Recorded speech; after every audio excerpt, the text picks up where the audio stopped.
Welcome back, everyone. Ready for another deep dive? Absolutely. Let's do it. Awesome. Today, we're taking a look at Chapter 1 of Echoes of the Past by J.D. Bessar. Oh, I've heard good things about that one. Yeah, this one is supposed to be pretty intense. It's all about what happens when science goes a little too far. Pushes the boundaries of what we know and maybe unleashes something that should have stayed hidden. Ooh, sounds right up our alley. Right. And J.D. Bessar really sets a creepy scene right from the beginning. We're in this secret lab. A secret lab. Where is it? Hidden deep in the woods.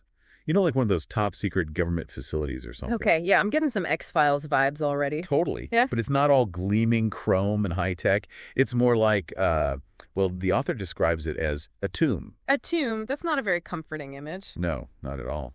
And the whole atmosphere of the lab is super heavy and oppressive. You can practically feel the tension in the air. J.D. Bessar uses these incredibly vivid descriptions, like the flickering lights casting these long, unsettling shadows. I can picture that. And that constant low hum of machinery in the background. It's like the walls themselves are holding their breath, waiting for something to happen. It's amazing how the author can create that kind of atmosphere with just words. I know, right?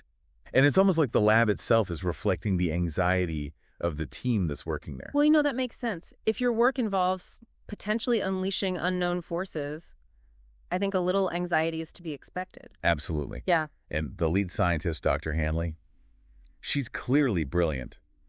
But there's something a little off about her demeanor. Oh, like how? She's described as being constantly on edge, pacing back and forth, whispering to herself. Huh.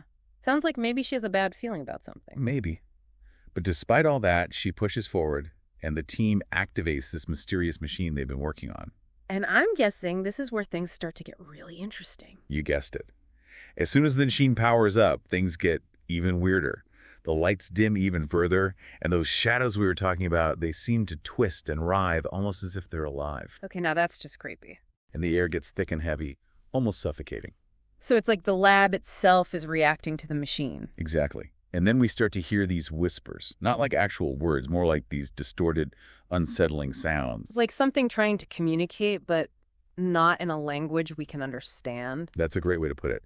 And it's all building up to this first explosion. It comes out of nowhere, this sudden burst of blinding light. And for a split second, the team sees these distorted figures in the light. Almost like glimpses into another dimension or something. Yeah, it's pretty wild. Yeah. But then it's gone just as quickly as it appeared, leaving behind smoke and confusion and this lingering feeling of dread. It's interesting how the author is using these sensory details to really draw us into the story.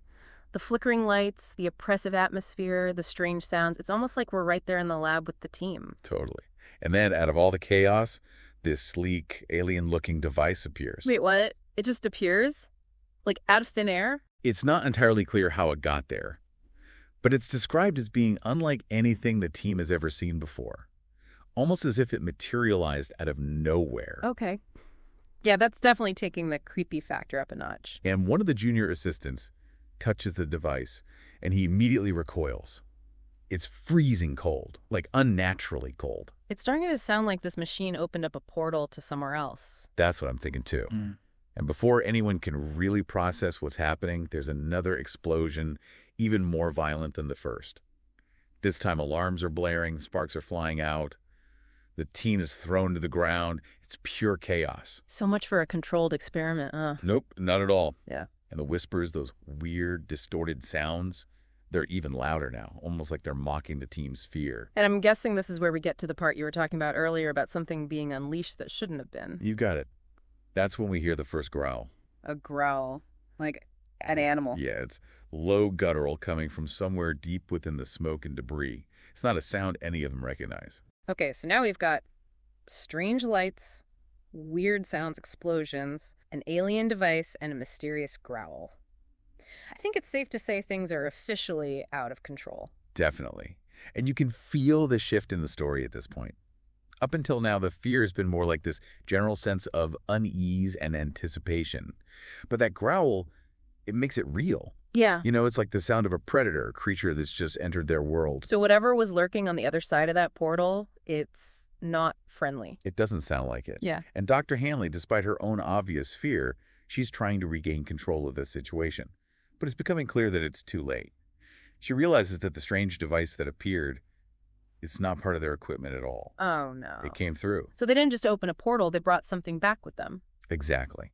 And as the chapter closes, we hear another growl even closer this time.